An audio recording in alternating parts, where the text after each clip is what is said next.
இந்த இடத்தில் சுமார் 55 ஏக்கர் பரப்பளவில் இந்த கூரையை அமைத்துள்ளார்கள்.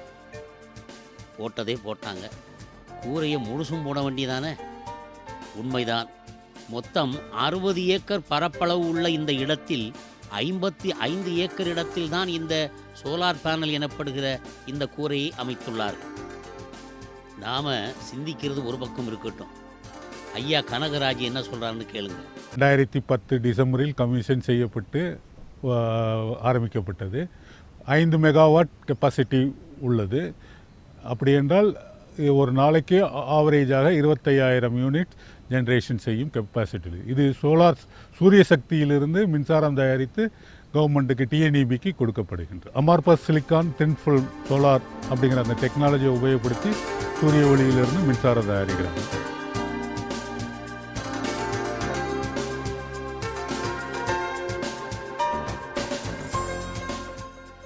ஐம்பத்து 5 ஏக்கர் பரப்புள்ள இந்த சூரிய மின்சார தொழிற்சாலை அமைக்க சுமார் 100 கோடி ரூபாய் செலவு. 60 ஏக்கர் நிலம், 64,000 போட்டோவோல்டாயிக் செல்களை தாங்கி நிற்கும் உலோகச் சட்டங்கள், மின் கடத்திகள், மின் சேர்க்கை பெட்டிகள்.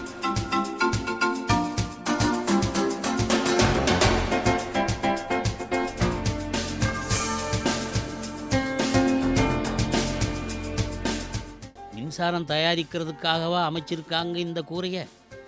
நாம் தயாரிக்கும் அளவை விட மின்சார தேவை அதிகமாகிவிட்டது. உங்களுக்கும் நன்றாகவே தெரியும். வரவு 8 என்றால் செலவு 10 என்றால் என்ன செய்வது? மின்சாரத்தை நாம் பயன்படுத்தும் விதம் அதிகரித்து விட்டது. பல விதங்களில், பல்வேறு உபகரணங்களில், பல்வேறு ரூபங்களில் பயன்படுத்தும் மின்சார செலவு அதிகரித்து விட்டது. நாம் உற்பத்தி செய்யும் அளவை விட. முழுக்க உண்மையிலேயே பயன்படுத்துகிறோமோ என்றால் அதுவும் இல்லை.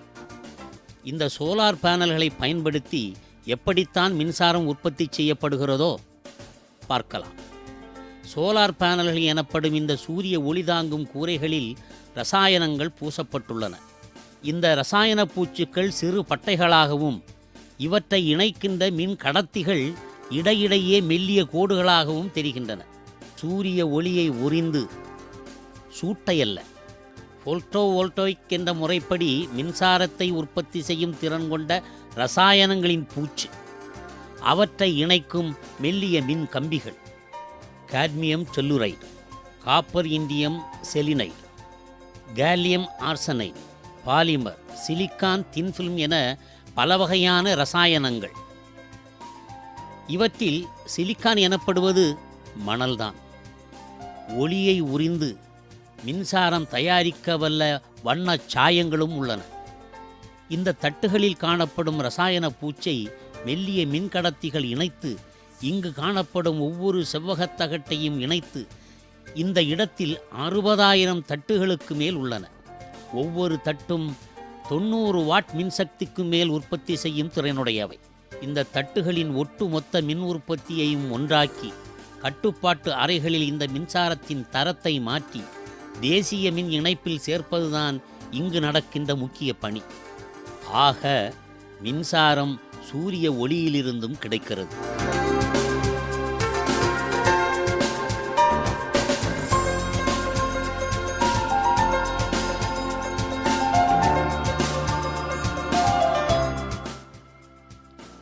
இவை மின் கட்டுப்பாட்டு அறையில் உள்ள கருவிகள். சூரிய ஒளியிலிருந்து கிடைக்கும் மின் சக்தியை அப்படியே மின்வாரிய இணைப்பில் இணைத்தால் என்ன? முடியாது. இந்த சோலார் தட்டுகளிலிருந்து வரும் மின்சாரம் டைரக்ட் கரண்ட் எனும் நேரடி வகையை சார்ந்தது. இதை சரியான முறையில் கட்டுப்படுத்தி மின்வாரியத்தின் மின்சாரத்தன்மைக்கு ஏற்ப மாற்றி அளவையும் நிர்ணயித்து வாரியத்தின் மின் இணைப்புக்கு மாற்றுவதும் இந்த கட்டுப்பாட்டு அறையின் கருவிகளின் பணி. ஒரு விஷயம் தெரியுமோ? சூரிய ஒளியின் அளவில் சுமார் 18% வரைதான் நம்மால் மின் உற்பத்திக்கு பயன்படுத்த முடிகிறது. மழை காலங்களிலும் மேகமூட்டமான நாட்களிலும் மின் உற்பத்தி தடைபடுகிறது. இங்கு சூரிய ஒளி இல்லை என்றால் மின்சக்தி இல்லை. நமது நாட்டின் பெரும்பாலான பகுதிகளில் சுமார் 300 நாட்களுக்கு சூரிய ஒளிக்கு பஞ்சமில்லை.